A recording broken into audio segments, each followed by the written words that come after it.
So there you have it, Sam. Some people thought this day would never come.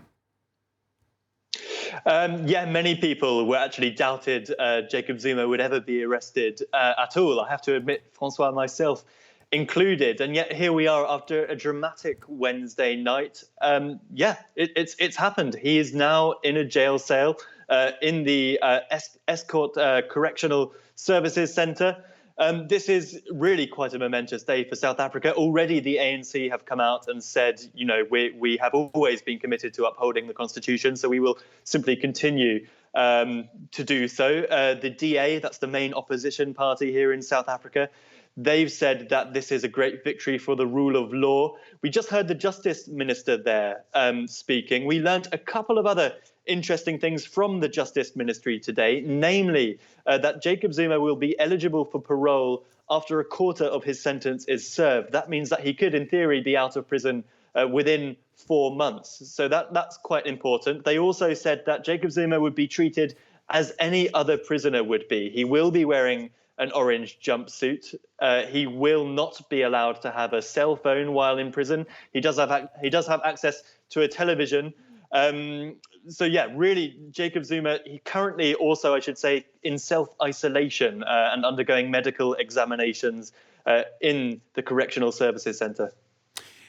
We're looking at some of the reactions inside of the ruling ANC, and Zuma, who spent 10 years at Robben Island under apartheid. So his supporters kind of playing on that. I'm seeing a tweet by the suspended Secretary General of the African National Congress, Ace Magashule, saying, "Be strong now because things will get better." This is a test for South Africa, but it's also a test for the ANC. Yeah, absolutely. And I should also point out that, Francois, that Zuma supporters seem to be far more active on Twitter than supporters of any other faction within the ANC, or really, I would say, of any other political party in South Africa. They are a vocal bunch on the internet.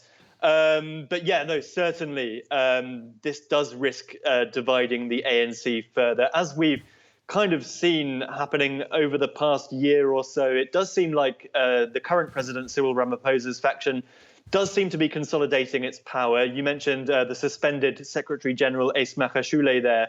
That's already one major Ramaphosa rival sidelined from the party. Zuma's arrest, Francois, again, you've mentioned, he served time on Robben Island. He's seen as many as a liberation hero, and he did and still hold some sway within the ANC. But his arrest certainly does provide an opportunity for the current president to really solidify his position within the party.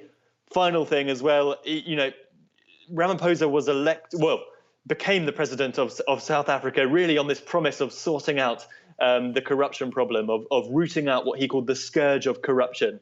And so this very high-profile incarceration of Jacob Zuma will really please his support base, I think. Many thanks for that. Our correspondent Sam Bradpiece reporting live.